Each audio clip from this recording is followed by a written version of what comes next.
go ahead and get started.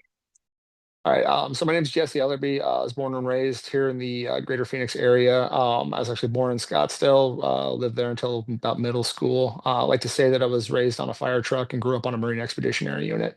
Mhm. And what I mean by that is my dad was a part-time firefighter when I was a kid, so he'd get a page and I'd jump in the truck with him and we'd go, right? So I grew up like watching this stuff live in front of me. Um, and the bite, or the call to become a firefighter happened when we tragically lost an uncle when I was a little kid, like 6 years old. Drunk driving accident, his best friend ran him into a pole. My dad passed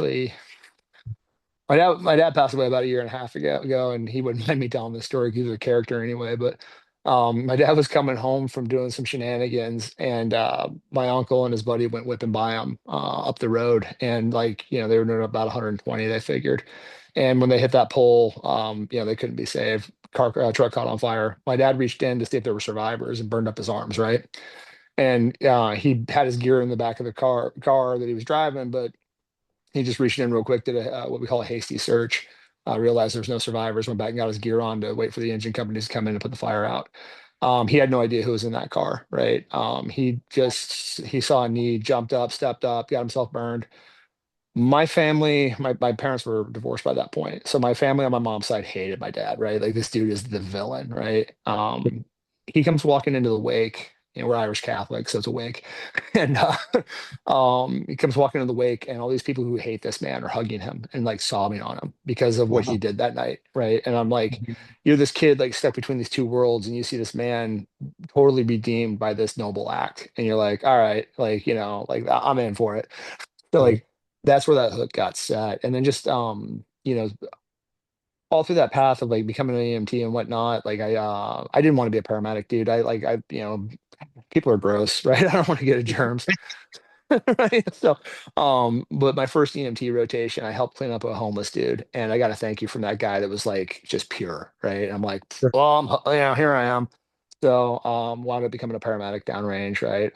But dude, I looked at the military coming out of high school, and I didn't like what I saw with the Clinton era, right? Where you're around my age, so Right. you remember kind of like they were doing goofy things, right? Because they didn't have the Cold War anymore, and I was just like, you know Right. what? I can get on the fire department, run 911 calls, and make a difference every day. I'm just going to focus on that. Well, 9/11 changes all that, right? Right. So, yeah, 343 of our brothers get killed. Well, it's like, hey, if I'm not going to be a part of this, then I'm not going to run my mouth every September. Yeah. And that's just me. I'm not, I was that aggressive dude in high school, the one, that go go go guy. And at the time, I was like, I just looked at what was going on. I was 20. I hadn't been hired by a fire department. I just had my EMT. I was like, I have 4 years to give, right? Mhm. 4 years of your early 20s for a lifetime of freedom is a square deal, man. It's Right. like, Definitely. and then Mhm. when I'm in paramedic school, I'm getting paid $50 an hour to be there by the GI Bill, right? And like everybody Right. else is like, Right. this is costing me this much. I'm like, I'm getting paid, sucker. And they're like, Yeah. "It must be nice." I'm like, you too could have done it, right? It was just always that kind of Yeah. a conversation, right? But no, it was just after I got that thank you from that guy, like making a difference in somebody who's downtrodden, on their worst day. Like there's something special about that, right? So I was all in after that, right? I became like Yeah. just a fire junkie. Obviously that detour to the Marine Corps really. I am so blessed that I did that. I don't know how well I would have been able to retire with what I had happen during my retirement if I didn't have that secondary family of the veteran community, right? Right. I went full heretic to the fire service Okay. because I made a stand, and that stand was I don't even know how to break this down. So I had a firefighter assigned to me. I didn't necessarily want this person on my crew, and it was to see if we could rehabilitate her. She was having problems on the crew that she was with. I Okay. said I didn't want it. They said we'll document everything. We think you can rehab her. I was also her union officer, her union advocate, so I knew Okay. why. Well, I knew what was going on, why it was going on. So my real quick CV or resume for me on the fire department. I was a captain medic, battalion safety officer, recruit training officer. I was a vice president for the local at the end there. Was a trustee before that, ran the political action committee, so I ran the elections, sat on the long-term strategic planning committees. Uh, all hazards team, wildland team. Yeah, like kind of did it all. Yeah, obviously with my background being, that was all I ever wanted to do as a kid, right? So, Right. yeah, just all I wanted to be a fire chief, right? That was what I was working on in my degree for my bachelor's and everything. And as a union officer, I had taken on this woman's case, and I knew it was triggering her. Hmm. She, and I have to say it in these terms because of legalities, right? But she alleges that she was sexually assaulted on duty by other firefighters on two separate occasions by two separate firefighters. When she came forward with the allegations, it was, hey, you have to do these steps or we're not doing anything. So she decided not to do those steps. Um, Later on in her career, it started triggering again, and she was lashing out at her crew. So that's why she was having the problems on the crew she was on and being assigned to me. So as Right. soon as she gets assigned to me and I see her trigger, right, I now know she's a liability. Right. Um, and so I bring this forward. The chiefs and whatnot are like, we're not handling this. Like, if she doesn't do these things, we're not doing it.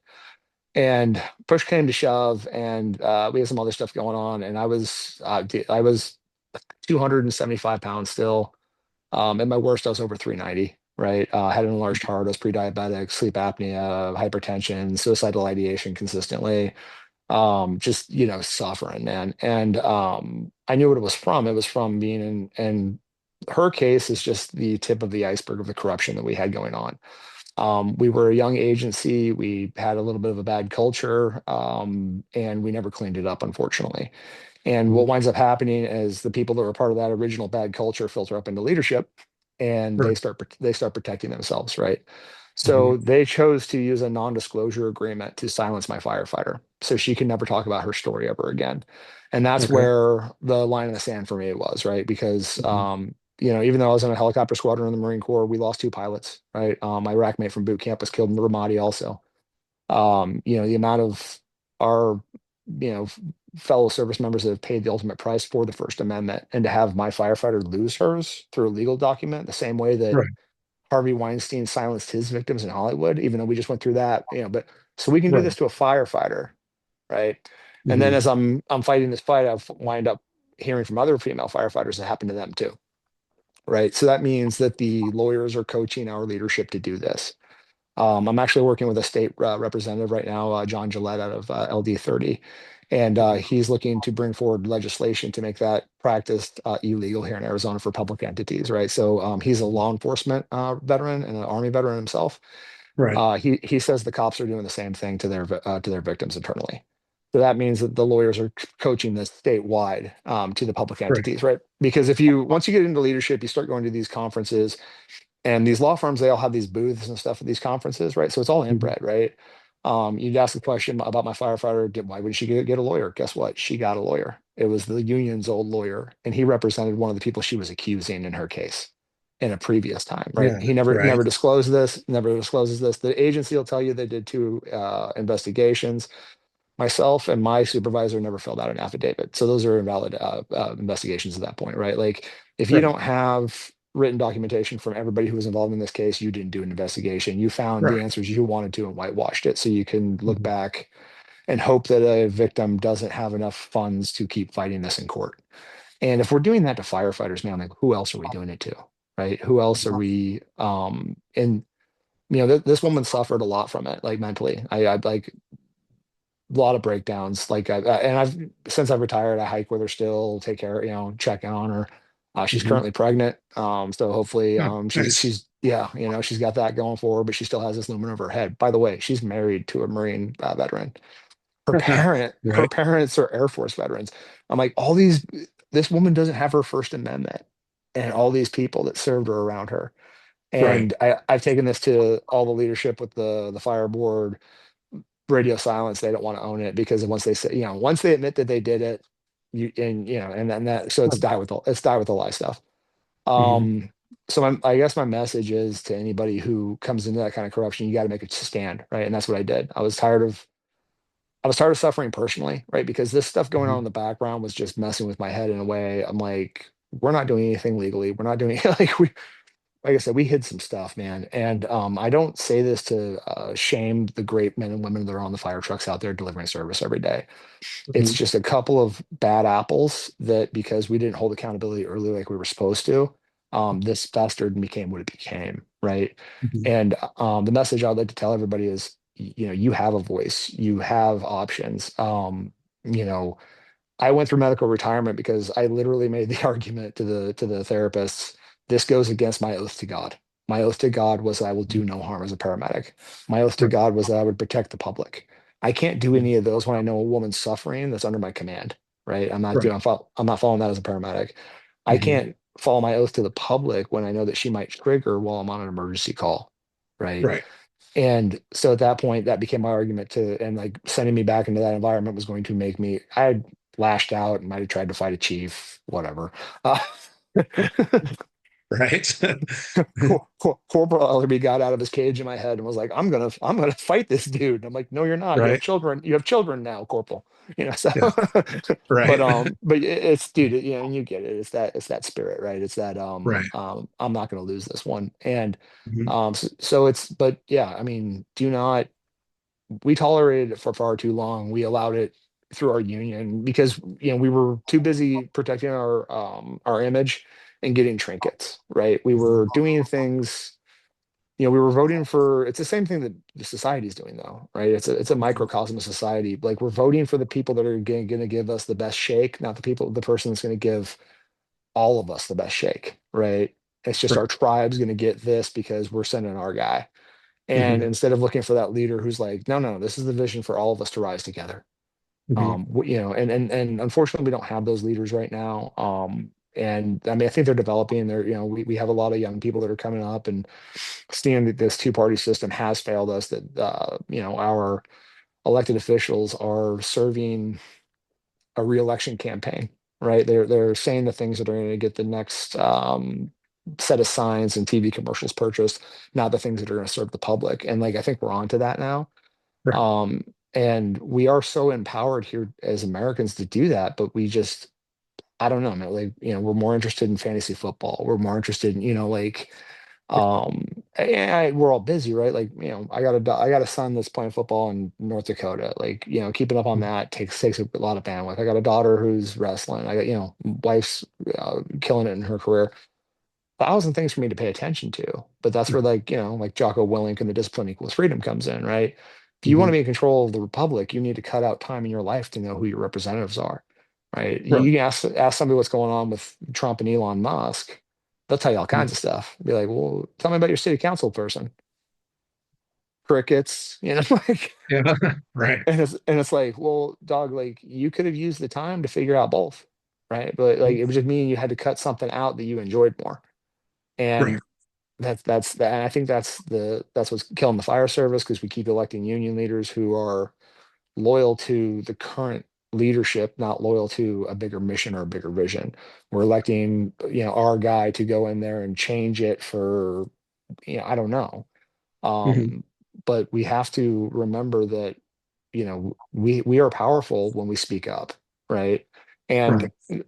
you know, it comes back to there's an old fire interview question I'd like to share with you. Like, so I got to talk to Dr. Drew. You know who he is? Um, so he was on Twitter, I want to say like a year and a half ago, and it was when like you know how when Elon bought X and it like we could start talking about the pandemic a little bit.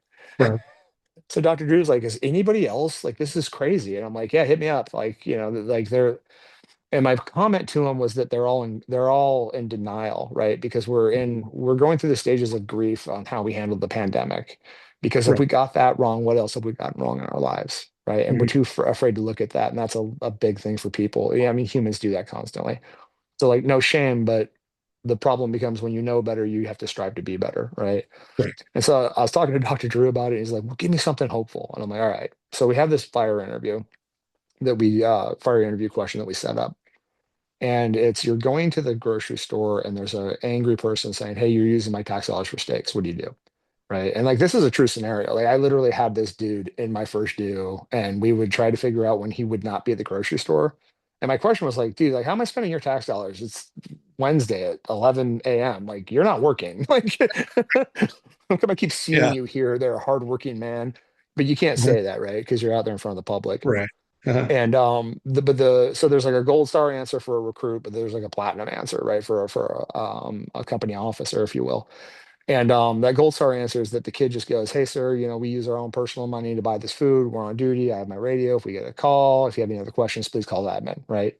Right. Or hey, let me go get my captain. If a kid would have said that in an interview, I'm like, next level, right? Like, go get your captain.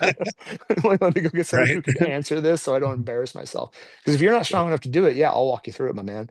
But have Right. that ownership to say you don't, right? Hmm. So I had like I always had like that caveat on when we put that on a interview, right? It was like if he just says go get the captain, let him pass. And they're like, why? I'm like, he solved the problem, right? He went and got the experienced person. So like Hmm. like he's handling this problem with something appropriate. Like that's a kid who's thinking, right? That's Will Smith in Men in Black who pulls the table over so he can do the test while everybody else is in the egg, right? Like, and they're all looking at me like, what is wrong with you? I'm like, I want good people, damn it. So, Right. but anyway, so the way the answer is supposed to go, and I'll give you like kind of the platinum side that you put that shine on at the company officer level, which Hmm. is you stand there and you say, sir, hey, this is the real deal. Like, I don't know where you're from. Phoenix is a melting pot. So maybe where you came from, your fire department bought the food for the firefighters. That's not how it works here. What Hmm. happens is we're here for 48 hours. We all pool our money together. That's how we buy our food. It's actually out of our paychecks. So I apologize for that misconception. Now, as far as us being on duty or ready for calls, we have our radios right here. The store here is great about putting these things in the walk-in fridge if we need to, and we can come back. So don't worry about us missing a call because we're here. Like, we're here for you. If you have any other questions, please, feel free to contact my administration, give them your card, that kind of thing. And then what you say is at the end for that platinum shine is the reason that you do that is doesn't matter if you win that guy that day. You might not. You're probably not going to. He's going to be like, you're lying to me, whatever, because he is projecting every failure in his life onto you right now. It doesn't matter, right? Right. He's not your audience. Hmm. You're in the flipping grocery store, my man. Everybody Right. else is watching. Yeah. So you say the way that it works to every other voter that's there. Because Right. I can win 20 voters when I handle that right and I Hmm. speak truth. I don't care about the one that is never going to be one. Now, if I engage and we're like, hey, dummy, blah, blah, blah, blah, blah, I just had 20 people go, the firefighters are yahoos, right? Right. So I just speak truth and I let it do its thing. Hmm. And that I think is in this post-pandemic world to not be a victim of what was happened to all of us. We just have to have that strength to say, that's not a vaccine, man. That's an mRNA viral defense therapy, and it's experimental and protected under national emergency. Like it is a Right. different animal. As Hmm. veterans, we understand this because we had the anthrax vaccine. We have our friends that have Gulf War syndrome, Agent Orange, right? Hmm. So we understand that a new medical technology with a name that was trusted, like vaccine, is something Hmm. to have a more nuanced conversation about, especially somebody like myself that was a paramedic, right? Right. So it's we're in a beautiful era where we need to start talking about and speaking up to the things that have kind of kept us silent, if that makes sense, right? And I Hmm. think we've given I saw this really interesting analysis. And I don't know, dude, when I retired, I got really into trying to understand the Nazis again. Um, Okay. so so my granddad served in World War II, right? And as a kid, Hmm. I think kind of the Anglo-American view of the Nazi Party, is absolutely warrant like that evil has to be prevented at all costs, right? But I started thinking more of like the kid that was forced to join, right? Or Right. was in an information hole and just got like, you're in a gray uniform shooting at the Americans now, right? And that's Hmm. that's kind of the person where we can start to build empathy for that time and those people, right? I Right. think but we have to then be honest about where they came from, and they were being run by occultists at the top who were misusing all the people beneath them, right? Like, Right. and we know that as people in 2025. Hmm. And if you look at that inner circle and how they all had high IQs of like around 130 and like they worshiped like human intellect, right? Hmm. But we also have to go back to the Weimar Republic where people were so poor they were burning money, right? Hmm. And you now have this social class, this social group of people that is a social status, right? They now Right. uplifted you. And we watched Americans jump into any social status thing that would uplift them too. And it just gave me this like obviously, if you knew what the Nazis were really up to and you were into it, burn Hmm. in hell. Right. But Absolutely. somebody who was like, oh, if I join these guys, like I can feed my family better, right? Like who's judging that has sat through any of the last 20 years as an American on one side or the Mhm. other, going, well, these guys feed my family better than the other guys. Well, your guys aren't taking care of the other side, and the other side isn't taking care of us. So, am I making sense with that? Like, Yeah, again, absolutely. no apologist to the fucking darkness that was thinking that they were a superior race. Excuse my language, Right, right? right. Like, Mhm. but just more of a consideration for how a society that was so brilliant could be leveraged in its social status. And that's what this Mhm. argument this guy was making, was that like becoming a Mhm. Nazi was a social status. Well, Right. you're not going to take the medical experiment. I'm going to call you out on that. My Mhm. social status raises. Do you see what I'm Right. getting at? So Mhm. we wound up falling for the same kind of social tricks and like abused each other massively, and we Mhm. don't want to talk about that, right? We just want to move on. That was 5 years ago. That was Right, old me. right. Yeah. Right? Like, but we were the canaries in the coal mine in the fire service, right? Mhm. Our first line of duty death was a COVID death. So he had 2 shots of the mRNA experiment. Mhm. And instead of us going, hey, this person partook in that and then still got COVID and passed, this is a public figure or a a public employee. Would that have, and when I got to that funeral, they said, no talking to the press, like keep your mouth shut, right? Like go fall in line in your dress uniform, honor your brother and keep your mouth shut. I was I was in a gray area where I was just going through my retirement, so they were a little worried about me running my Right. mouth. And I'm like I'm not going to make a scene at my brother's funeral, moron. Like, what are we talking about here? But it was, I just always like because I'd sent a couple of emails. I'm like, why are we not saying that he had both shots? Because was it COVID that got him, or do we know that these shots are safe? Right. Mhm. And I shouldn't say emails. I had communications with guys. But because dude, it was such a scary time. Like we were having like conversations at coffee shops instead of sending emails because you didn't want to get caught with documentation Right. about like where you were at in this thing. Mhm. Um, and everybody, obviously, evidence is everything. And, can we prove what we can prove? I can prove that I went to coffee, but I can't prove Right. what we're talking about. Right. Yeah. But what I'm getting at is we had things going on in the background of our little microcosm. And I look at it, if we're one fire department for the fifth largest city in America, right? Like Mhm. the greater Phoenix area being the fifth largest city in America. And interesting point, out of the top 10, we are the only one without a seaport. Have you ever thought Yeah. about that? Yeah. Yeah. That's interesting, So, huh? Mm. well, think about like the lack of income we have from that, right? And we're still maintaining that. And most of it's from construction, but that's another conversation for another day. Right. Like I said, I was in the long-term strategic planning stuff, so like you had to start looking at where the stuff was coming from and when it would sunset out too, right? Like Right. our revenues. So, but we're the fifth largest city in America. We actually have probably, how to put it, and I don't mean to, there are other great fire EMS systems in the country, but the Valley system is one of the best because there's no borders in it, right? So, like, if you're on the Glendale Phoenix border and your house catches on fire, you'll get Mhm. Glendale and Phoenix units to take care of it, and they interoperate seamlessly. Right. That's not ubiquitous across the country. They have what's called mutual aid other places where they'll call over and say, "Hey, can you send some Mhm. trucks?" We actually Mesa, Gilbert, where you're located out that Mhm. way, you guys will operate off of Mesa's alarm system that does the same thing the Phoenix system does, and Mhm. they mutual aid with each other, and then like Tempe is automatic aid with both, basically, right? So we have a lot of synergy here that isn't ubiquitous across the country. I kind of pick on this.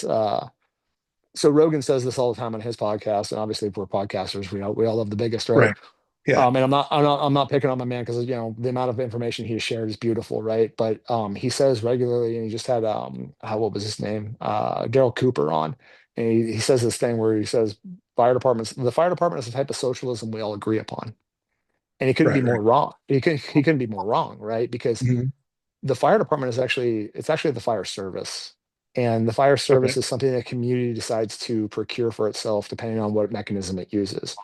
Mhm. You're out in Florence, you guys have a fire district, right? So that your secondary assessed value of your home goes into a pot that goes into the fire district that protect your home. I worked for a fire district also. Works just like a school district on how it takes care of an area. Okay. A fire department becomes an entity under the city, and how that budget fluctuates. That's like what we saw over in Los Angeles, where they got their budget cut because they were given to other departments, which Right. which affects their readiness.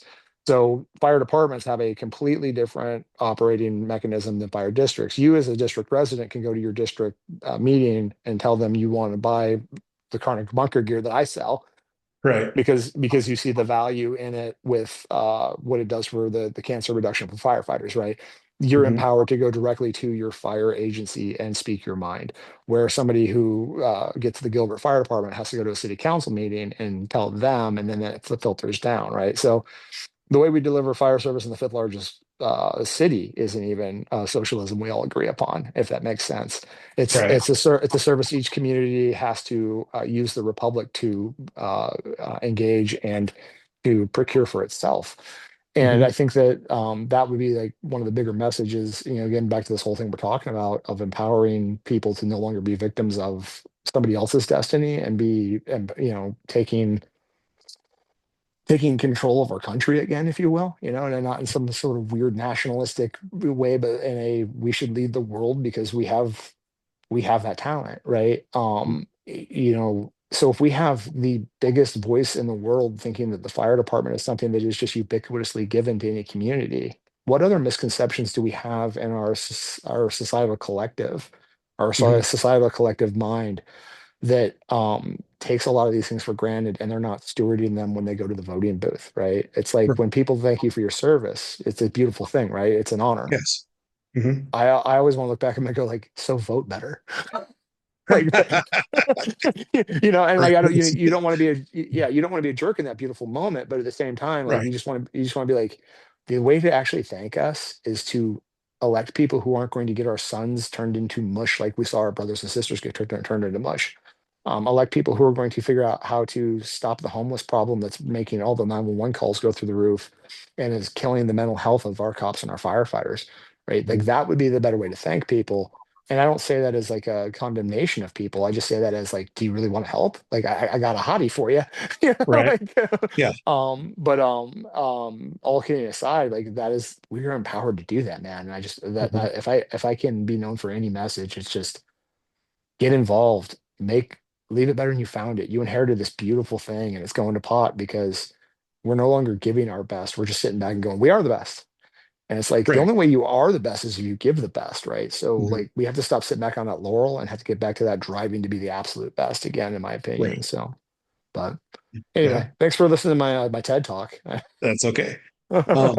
So like one of the big things that you touched on earlier was the idea that like the department, and this isn't unique to the fire department. This is in corrections where I work. This is in so many other things. It's like uh, we've be, we have an internal war of ideology where that is the main focus. People are so much more concerned with supporting that and trying to Mhm. drive that forward that they're willing to like bypass and in some cases destroy everything else. Oh yeah, Right.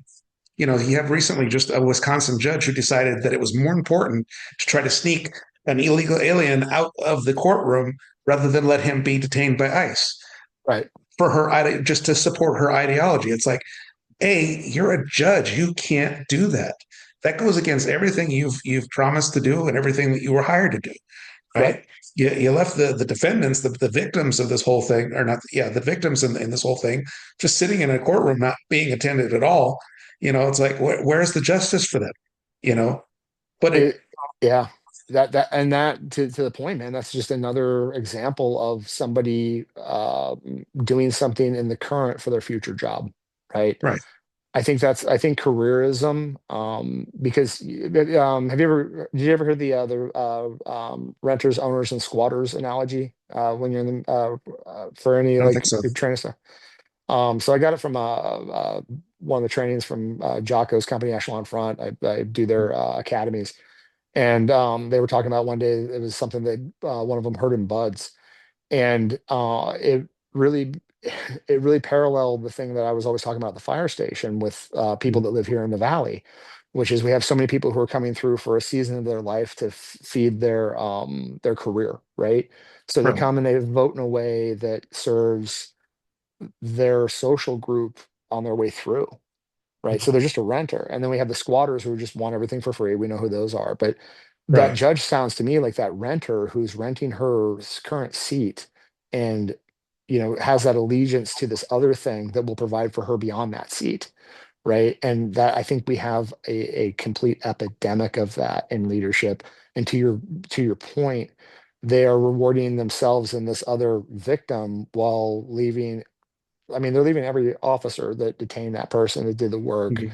They're leaving, all your guys that are doing the work on the, because I mean, dude, so we ran to Lewis, Eagle Mountain and Perryville, right? So like I've played the game. Right. And to that point, the amount of nonsense that those inmates put your people through, right? By talking like the crap they talk and like the evil that they spew out of their face holes. Mhm. Yeah, guys, like, it's bringing back call memories from college, brother. We're gonna ignore all that, all those people Right. that person's wronged for this. I mean, and yes, all humans have that same intrinsic, like all humans are the mirror, or are an image of God if you're a believer, right? So we have to give them all that due respect, but not all humans follow that same code that we do. And as Mhm. Americans, we think that that's a ubiquitous value that we all value humans equally, right? And it took us 2 years or 200 years as a country to figure it out because, Right. but that was the time, unfortunately. Mhm. But what I'm getting at, man, is we are victimizing, or we are creating heartbreak, and that's really what victimization is, right? It's heartbreak. Mhm. It's Right. we should have had accountability here. So we're going to create so much heartbreak through how many souls for us to look good to our little clique. Like, Right. thank you, man. Thank you, ma'am. You're not serving. You're Mhm. serving you, right? Right. And to your point, like, how they got in there, that's for the bigger minds in the world to figure out, right? Right. Um, but we know how we can fight it from the standpoint of the average citizen, I guess would be my bigger point. Does that make sense? Yeah. Um, have you ever read the book About Face by Lieutenant Colonel David Hackworth? So I listen to the Jocko podcast a lot. So like I've listened to him like go through the whole book, but Yeah, I've yeah, never actually read the book itself. yeah. So I wound up listening to it on I went to an archery shoot, like a 3D archery shoot, and it's like one of my things is if I can get some time away, I'll listen to a book while I'm driving, because I'm right. I'm not I'm not great at reading. I'm really good at listening and tinkering, Right. Yeah. and that book, man, and I can see why Jocko wound up using it or so heavily, is everything that they were trying to overcome with like morale, like Hack had already seen, right? Mhm. And the number one thing I took out of that book, well, there's two things, but he Hackworth talks about the ticket punchers and how ubiquitous that was in the US Army, like the guys who would come to a command for 2 years so they could get the stamp to go to the next college, right? And they weren't doing anything particularly substantial in that unit while they were there. They were just moving through. And so he called it ticket punching. We call it careerism now, right? Like it's the same Mhm. parallel. But I think again, man, I really think it's all connected to that social status, right? Mhm. That we were touching on earlier, where if you don't go along with what everybody else is doing, the fear of losing your social status, right?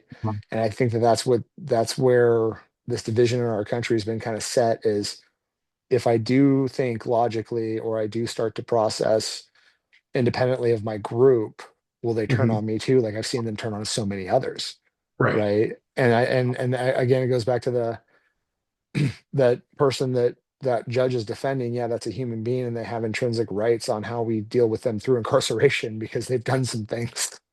Yeah. And why do we incarcerate? We incarcerate people so that their freedom being impinged makes them reflect, hopefully, right? We can't guarantee that. You're in the system. Right. You know that it becomes finishing school for the one who isn't reformed, and you know that it Right. becomes like for a guy like my uncle was actually, I hate to say this stuff. I was raised by hillbillies. Let's just get that out of the way. But decided to shoot it out with the cops after robbing a Kentucky Fried Chicken, and then gets stuck in Florence. Yeah, right. Good job, buddy. Right. So, but he gets stuck in Florence, and then some politics go down on the yard, and Hmm. he climbs in the Aryan Brotherhood leader's cell and like defends him. So winds Uh-huh. up becoming part of that while he's in, and Hmm.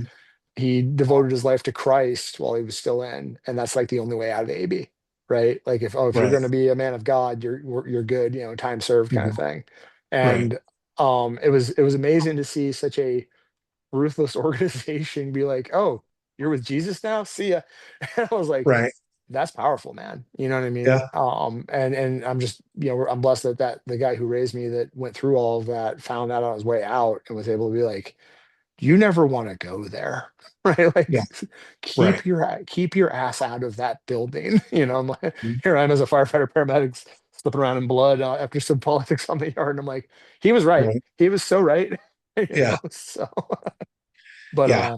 yeah, sorry, man. But yeah, he wound up being a really good man at the end of his life. But what he had to do to endure prison, you know, if, thank God I never had to go, and thank God I Mhm. got to grow up in the era where I knew we were all equal. You know what I mean? Right. Like, um, interesting observation from I was at a church that been going back to church a lot this last year, and I found a really good church called Scottsdale Bible Church. They do a really good job breaking down the word, and they get into like the Greek and the Hebrew and like the depths of these words.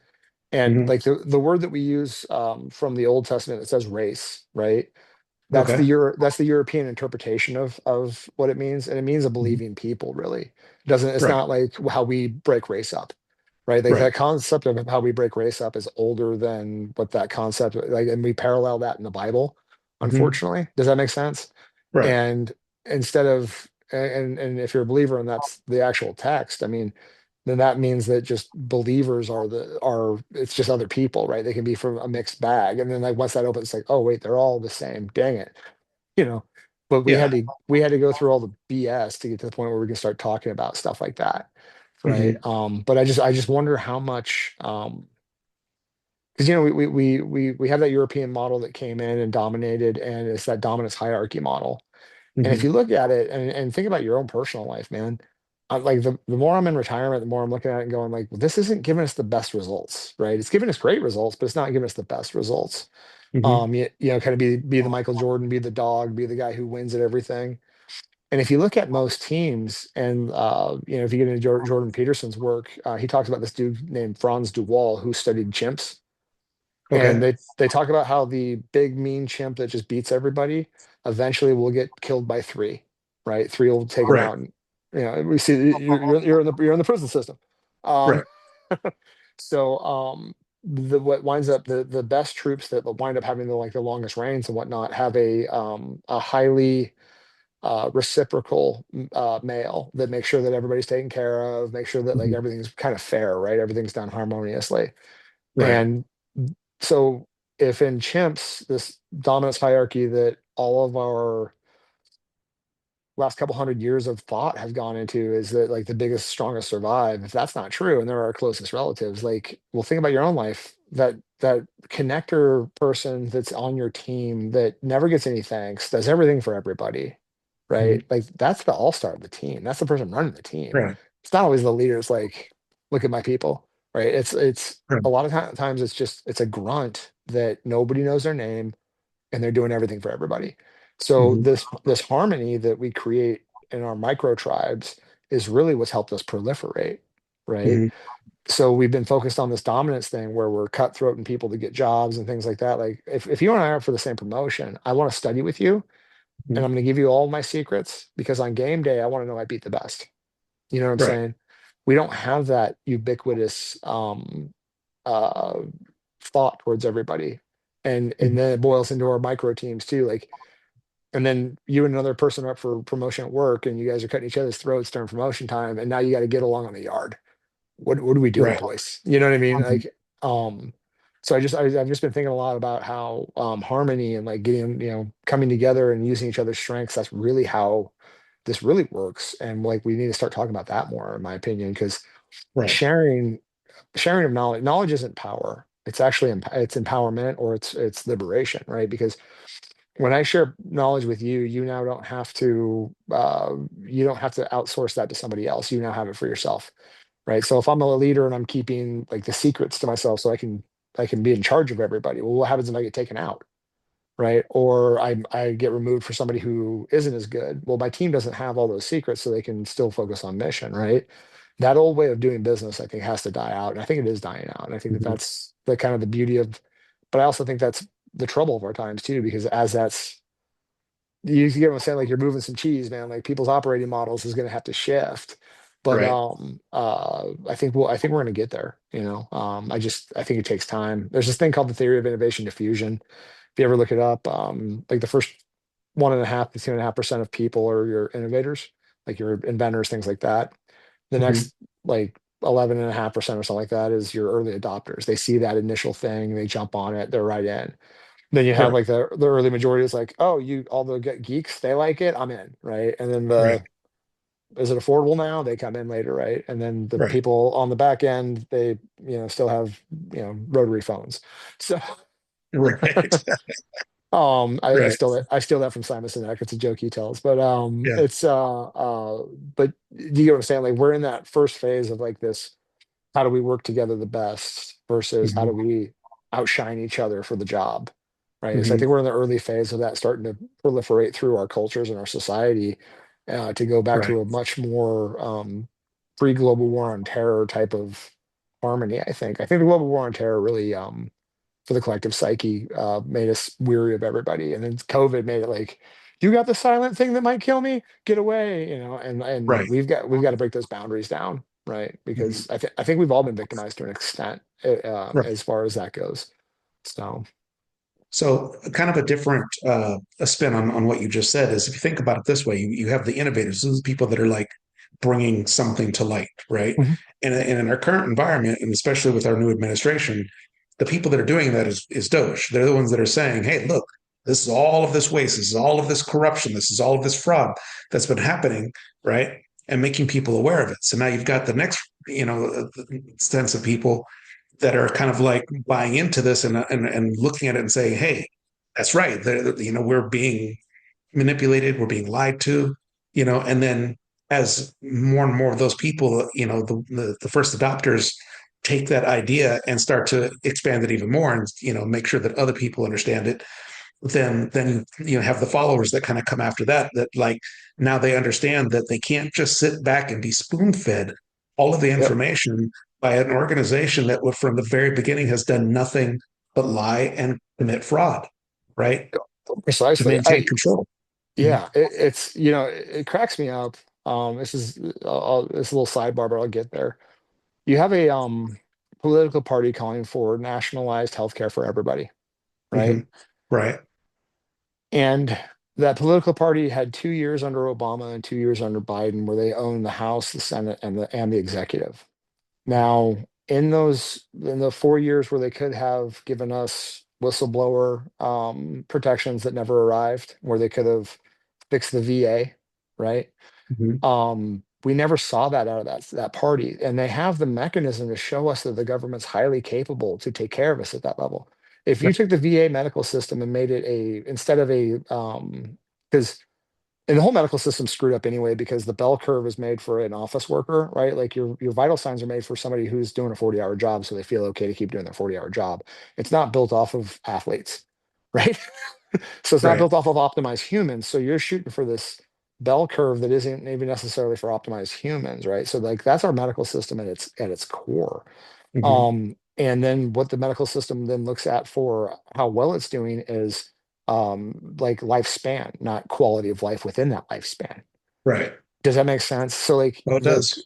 Mhm. the feds have an opportunity through the VA to make a second to none healthcare system for somebody, right? Anybody Right.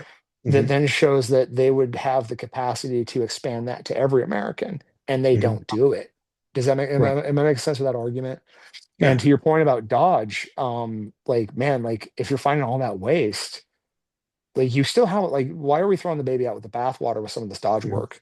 But Right. to that point, we all know funding that gets put in with, pork so that the pork will get funded too. And it's kind of like, overseas hiding in a school or a mosque or something for collateral damage, right? It's like, well, if you cut this Dodge program, well, there was also, money for this really critical thing over here that you cut too, right? So like Mhm. you're like they have to go in with a scalpel, and I think the backlash that we're seeing right now is they've gone in with a machete, right? Right. And they're going to have to reinstitute all the things that were kind of hostage with the pork, if that makes sense. Hmm. And I think that to your point about how people are looking into things, you've heard of Dunbar's number? No.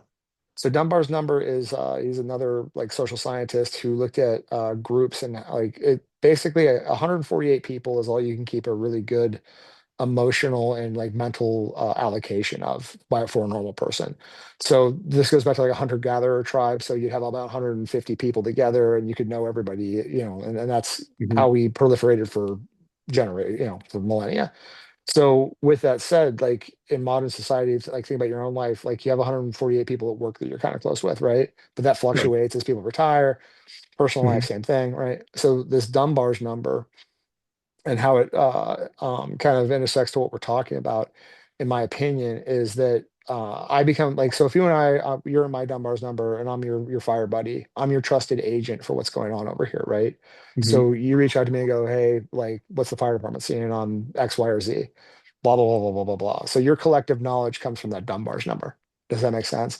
Hmm. So if you also talk to your fire buddy, like, oh, hey, catching up, blah, blah, blah. Oh, hey, oh, what about this Doge thing? And then, I kick in and I go, well, man, they're cutting these programs. Some of them are good. And like that was done so that, obviously to parallel so they could bitch about it when they got cut, you know. Right. And then that gives you an expanded understanding for you then to take to the rest of your Dunbar's number. Does that Hmm. make sense? And Right. and that's what we really lost in COVID. I mean, like we lost the barbershops, we lost the bars, we lost, the places where we all communed Hmm. to process day to day socially. That all got Hmm. kind of taken from us, and we all turned to social media, right? Because well, I'm gonna send a note to my friend in class, like, Yeah. because I mean, we're Americans, right? So we're like we're gonna Hmm. find any way around your stupid rules.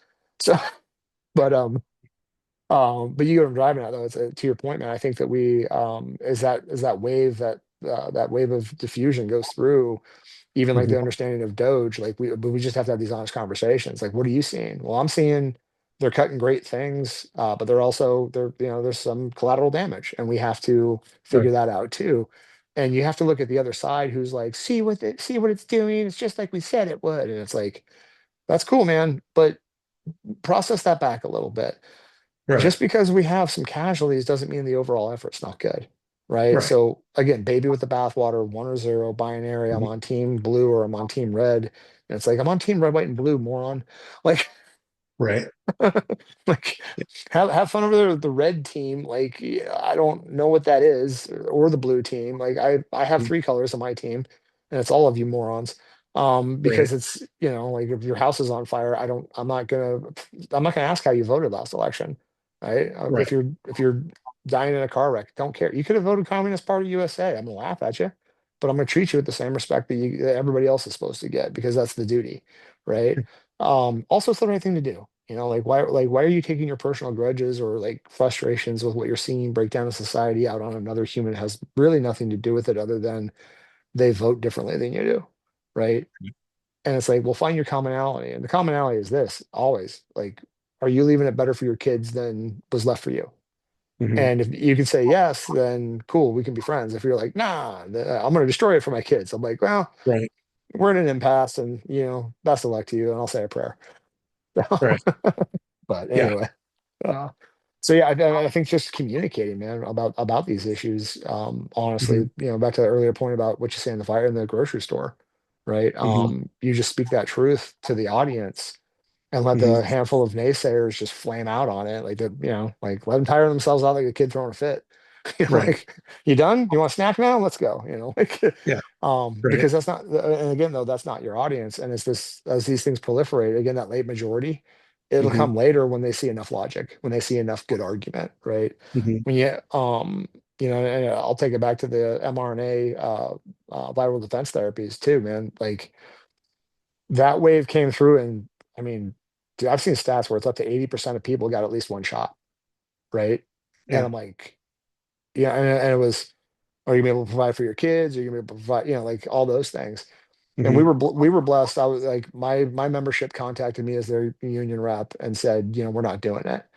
Hmm. So went to one of the coffee meetings and I was like, where are we at on this? And I was told, and this is what scared me, was nothing's tying my hands yet. And I'm like, what is that? What is yet? What does that mean? Well, funding this, and that. I'm like, my body, my choice, man. Like I went and got the bazooka off the shelf, from the left. I'm like, Right. you guys make this argument all the time, my man. Like, like so. Yeah. But he's like, oh no, no, yeah, absolutely, absolutely. And I'm like, the only guarantee we have is time, right? I like to tell people this little philosophy thing that I've come up with. Hmm. There's only four currencies, right? Time, thank you for yours, right? Like you're not Hmm. going to get this back. Right. Knowledge, hopefully I've shared enough that made your time worth it, right? Hmm. Skill becomes knowledge and time together with application, right? Perfect practice makes perfect. Just practice can create training scars. So that's another conversation, but that's how skills developed. So we Hmm. got time, we got knowledge, we got skill, and we have honor, right? Right. Money's a commodity that's exchanged for those things. Hmm. Well, in an abundance of money, I can then outsource those four things and I Right. can pay other people for all that, right? And that's Hmm. that's that hard times make hard, good time, or hard men make good times make soft men, Right. and Right. we're in that because of that affluence that we have, that abundance of money. Hmm. Um, but at the end of the day, knowledge is everything. It's again, it's that liberation. It's not power, but it's liberation only when it's shared, right? And we have to be better about that. We have to be better about just being honest. And if we would have taken that, um, like I said, we have like 80% of people that tried that out because of the pressures. Imagine if we didn't have the laggards and something was really, really wrong with this mRNA technology, right? Imagine if, and I like to point this out to everybody, like, when were you made, right? It's a little game I play, right? And Okay. everybody says, so what year were you born? Right. 1969. Okay, so 69. So we'll subtract 9 months, and that's when you were made, right? That's Okay. the where everybody goes to. Well, that's only true for half of you. Okay. Your father's Hmm. contribution to your genetic makeup was made 9 months prior to your birth. Right. Your mother's contribution was made inside of your grandmother. Okay. Okay. So that cell was built with different medications, different foods, different environment, different lifestyle than the cell that Right. made the other half of you. Right. Was that any part of any conversation you've ever heard with having a medical experiment on the future of the species? No, not at all. Hmm. And that's where Yeah. I'm getting at, is like a professional healthcare provider. You're sitting there going like, what are we doing? Like, I don't understand the mechanism of action of this procedure. I don't Hmm. understand how a lipid nanoparticle will get into, like, what system is it going to get into to inspire my IgGs, IgMs to respond to a virus, right? Like, and Right. I try to make it make sense, dude. Like, I'm a paramedic. I understand, Hmm. a lot of good fundamentals, and I could not make sense of what this was. Like, how is it actually going into your DNA to identify a virus? Like, it did not make sense to me. It just never made Right. sense to me.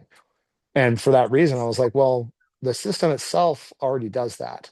So why do Hmm. I need to put in a man-made hack Right. to get ahead of it? Like, and again, I don't Hmm. understand how it works.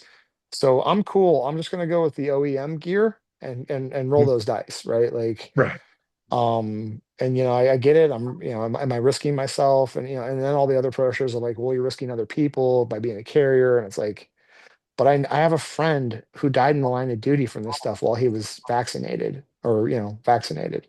Right. So I'm not seeing the benefit here, right? Like Hmm. I have a personal reason to reject this concept.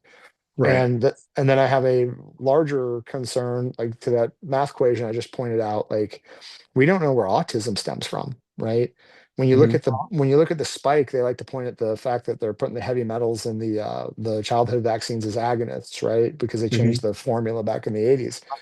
And yes, we had that spike then, but we also have coming online SSRI treatments, right? So Right. like, how many, are we looking at, were parents on antidepressants, either parent, mother or father? Could that have affected that one cell Right. from the father? We're not Hmm. looking at all the different, and dude, like everybody I know who has an autistic kid, like my heart breaks for them and like goes out to them. Like, Hmm. and there's some of these, and these kids are beautiful, man. Like like they're brilliant. They have like, and some of them are extremely challenged, and then that's where your heart breaks too, though, right? Hmm. And if we're not asking all those questions of all those inputs to the species, Hmm. right? That's where that wave is dangerous. Where like we will all fall off a cliff to stay with the group, and that's also the beauty of our species. We love each other so much that we'll Right. all be in it together too, right? And Hmm. to think that that was used against us as a people on the whole, Right. for I mean, whatever your let's put the tinfoil hats away. But I mean, at the end of the day, a lot of profit was made. So we can just go with that being like I'm trying to do something about this problem, and hey, we're gonna make a bunch of money. Like, and Right. is that the thing that happened, or was there more sinister stuff? I have no idea. I don't like that. That's for other people to investigate. But pressuring people into risking their time Hmm. with something that makes you comfortable, Right. that is that was the greatest abuse that we've collectively executed on each other in the history of this country, in my opinion. Right. I know it's a bold statement, but it really is. Like we would be Yeah. like, and dude, you can go through my Twitter history. I'm yelling at people, calling them libtard, othering them left and right. Like Right. I'm the same moron, dude. Like don't look at me and be like, oh, this guy's pious. Not by any means, right? Like, Right. but and having those heated exchanges, like you start to formulate these ideas of this isn't working, right? I can't dominate you with my opinion. I need to harmonize you with my knowledge, and so Hmm. that you can then maybe awaken, right? Right. And that's where a big shift for me about 18 months ago happened. So, Hmm. but how are you guys doing with recruitment and retention with the changes in the pension system? So the pensions were taken away at least 5 years ago, if not longer. I'm not sure exactly. Yeah. Um, all of the officers that are coming in now that don't have it, including me, I didn't get it. Oh, Um, gotcha. Yeah. and then the newest officers they're being given like a $5,000 signing bonus if assuming they stay for like X amount of time. But generally, once they hit that point, they're leaving. Their retention is just awful right now. Yeah. And that has everything to do with the director that we have, who is just running the department into the ground. The number of assaults on officers and the number of inmate deaths has skyrocketed since this person took over. And it's Ugh. only just now, when they had 3 homicides in one day by an inmate who they should have never been allowed to be on an open yard, is now being investigated. But it took that extreme of an incident to bring it to light, instead of everything that's been happening all along. Yeah. It's and it's I told you about the story with my firefighter, right? Like them, the only thing that gets them to act is when their image is finally tarnished to a point where they have to act. Right. And instead of doing the right thing in the first place or listening to the end user, um, fuck, those aren't even complaints. Again, excuse my language. Those are safety concerns, right? Like the Hmm. quality of a person's life, how dramatically it can be changed in seconds with a prison shiv is ridiculous. And that's Right. goodness. And as a medic, right? Like it just makes my skin crawl because I know the danger you guys are in, right? And it's Hmm. just and so when we were cutting the pensions, right? So I'm a tier one guy. I'm drawing a full pension. Well, not a full pension, it's a partial because I'm medically retired. But I'm medically retired and I get no medical health care. Make that make sense. Uh, Hmm. but our Right. retirements are agency driven, they're not a state benefit, right? Right. Um, so, and I'm blessed to have the pension that I do. I mean, how many men and women ride fire trucks in different corners of the state as volunteers, right? As Right. part-time hourly people, or they're on a rural metro rig that's a private company and they get a 401 maybe if Hmm. that thing doesn't get dumped between Right. between now and when the retirement's coming. But so I was around when they started cutting the pensions, and I screamed at the top of my lungs from the level that I could, which I'm in a small agency, small local. We're not like worry about your own problems. This is the best deal for everybody. And I said, we are selling out the value to the future generations for our Hmm. own security. What are we doing? Right. Right. I didn't see one chief, I didn't see one director, I didn't see one city manager, I didn't see anybody go in front of the state legislature and go, what are you doing long term to my people with this? Right? Right. Like, figure this out. And Hmm. is the solution to renovate PSPRS? Is it to combine PSPRS and ASRS?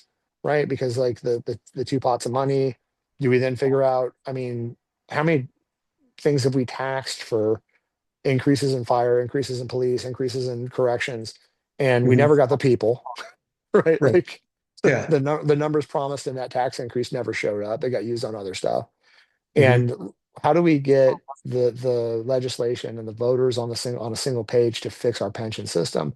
Because we're not going to have the quality of guardian that we have traditionally had in Arizona until it's fixed, right? And I'm not to take anything away from a gentleman like yourself or anybody who like I'm so grateful for every single member who's enduring this era, right? I'm just pissed off at the leadership who has put you guys in this era, if that makes Right. sense, and the past leaders who, instead of having a long-term vision for the stability of the state, cashed out early so that they would be taken care of, right? Because that was the thing we were looking at. Like, well, we're either going to lose it for everybody or we're going to protect it for us.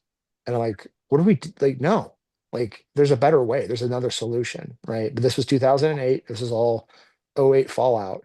And then the pandemic just hit us again, that much harder. And Right. instead of the legislation trying to figure out solutions, they just kept cutting it, right? The tier two, tier 3B, or whatever they're at now. Right. And where were the warriors for our memberships, right? Your membership, my membership, the police, right? And Right. um, we all have unions, they all have Hmm. leaders. But when you go back and do the research, our unions were part of the people who sold that thing down the river. Right. Again, for the same thing. We got to protect us. Right. And we sold out our sons to protect us. Hmm. Make that make sense. We sold out Yeah. our daughters to protect us. Make that make sense. Yeah. And, well, you don't understand, bro. And it's like, I don't. I yes, you're correct. I do not understand. And I'll never Right. understand. Like, we're at an impasse Yeah. because that would have been non-negotiable for me. But Hmm. I wasn't the guy that was in charge of the professional firefighters of Arizona when that was negotiated. That was a man much my senior that was trusted by that membership at that time to bring that forward for the current power structure, which was all tier one guys and gals. So they all were on board. Like, we sold out the next couple generations for ourselves. And then we Right. want to cry. We want to cry about we can't retain. We want to cry about we can't recruit. You cut your own throat and you Right. don't want to own it, right? Own Yeah. it. So yeah, or do you guys have any talks like inside the organizations or anything about trying to get that fixed, or is that, because I know the PFFA's the Professional Firefighters of Arizona just did something to help the tier three thing. So they're working on the current tiers to reinforce them better. But it's Hmm. like this is a short term to make people happy. I hope, because like we need to get back to everybody at tier one. Right. But anyway, so like I'm just wondering if you guys are hearing anything about anybody trying to get something together politically, because the firefighters in 2022 tried their first ballot initiative and lost. Hmm. Yeah. So it was wild to see this state choose Democrat senators, Democrat governors, Democrat, all over the place, purple this place, right? Hmm. But they didn't want to fund public safety, right? Now, so Right. was that George Floyd slop over, right? Was that George Yeah. Floyd carry through, or was that like just such an uninformed voter? Like, and if you looked at what they were going to tax and how it was going to work, you would probably pay like there was an extra like $1.35 a year as an Hmm. average citizen, right? And Right. it's like, they have these initiatives that can do stuff like that that will actually solidify safety, and then the voters don't pass it, right? Hmm. So Right.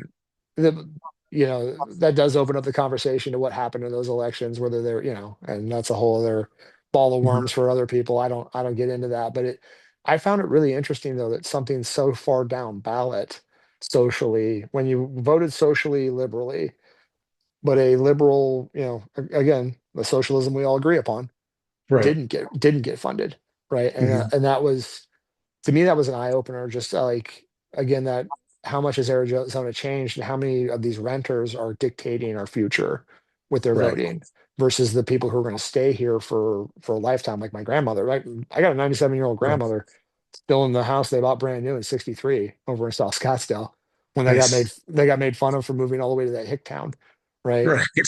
So my parents met Yeah. on a turkey. Parents met on a turkey farm. So, um, Right. That's but awesome. well, I mean, they picked well. Affluence grew up around that, Yeah. and that's I got to go to a great schools because of it. But um, but I know that track of my blessing of my life. It wasn't because we were well to do and could live in Scottsdale. It's because we had been there long enough that we bought cheap. Right. Yeah.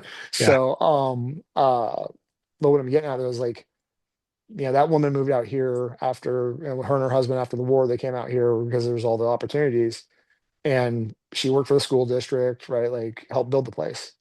Hmm. And people who are passing through are voting in a way that isn't stewarding the place for her great grandchildren, for her, you know what I mean? Right. And we just have to look in the mirror. Like every individual just has to sit back and look in the mirror and go, how engaged am I? Right. How good of a job am I really doing? And can I do more? And Hmm. you don't have to become obsessive about it. You just have to carve an hour out on a Sunday. Hmm. Right. Find out what your council person did. Find out what when are their meetings? Okay, I just read the minutes for the meetings for the school board if I care that much, right? Right. But most people just want to, send money and hope somebody else takes care of it. But unfortunately, that's most of American society. Right. Have somebody deliver my Uber Eats to me. Well, hey, brother, I want to be respectful of your time. I know that you probably got other things to do. But I greatly appreciate you coming on and sharing some really good information. Thanks, brother. Hmm. No, I can't thank you enough for sharing your time with me and your audience. If I can do anything for you or anybody out there, like I said real quick, I had that suicidal ideation thing, and that's something I'd really like to talk on before we go. We're losing too many brothers and sisters to that stuff. Hmm. Uh, I've never drank alcohol. And it has to do with that uncle I lost to drunk driving, and I just looked at all the adults in my world and just saw how alcohol was such a fueler of all their failure, right? Hmm. Um, Running 911 calls. I went to a lot of suicides, and we'd talk about it here and there. And one of the things we always kind of saw when the ones where they were like tragic, where it shouldn't have happened, was alcohol was really involved. Hmm. And I've long believed that the reason that my ideation stayed ideation and never went over to intent was because I don't drink. And I would just encourage somebody, if you're struggling with ideation, like alcohol's not your friend. Hmm. It takes the brakes. It's a social lubricant. It takes the brakes off the system. So if you're struggling, reach out to those positive mentors in your life, those people who can go do something, good with you. Go see something, do something, enrich Hmm. your life. Don't just try to drown that because you're looking for relief, right? Right. And alcohol just seems to be that thing that takes the brakes off. We just saw it more often than not. Alcohol was present when somebody would make that decision. Right. And so if you're struggling with that, like, your family loves you, even if you're being a pain in the ass right now, right? They'll love you more when you Yeah. stop being a pain in the ass. But I was blessed to know what ideation meant. And it's because I went through, in high school, I went through a period of intent, and, was lucky, didn't anything, nothing happened from it. But I wound up like really trying to figure out what was going on with my, mental state back then. And I got kicked out of the house in high school. Parents weren't great, and I was living in an apartment by myself, and it was just one of those things where I was at my lowest low, right? And Mhm. Dennis Rodman, of all people, was kind of the way I figured out how to understand it back then. Because if you remember when he had that episode at the United Center where they rolled in on him and he was going to take his own life, I don't. It's in The Last Dance if you ever watch it. Mhm. But in his book, and I remember I watched like an ESPN thing about it in high school. He talked about how he knew he wanted to kill that Dennis and be the real Dennis, right? So he had that realization while he was contemplating it, that it wasn't himself, it was just the way he was living, and the person that everybody around him saw him as. He wanted to live his authentic self, right? And Mhm. that's where I was always at too. Is like I was depressed, I was fat, I was angry, I was all those things I didn't want to be, and I Mhm. knew that ideation was just me wanting to get out of everything that was creating that.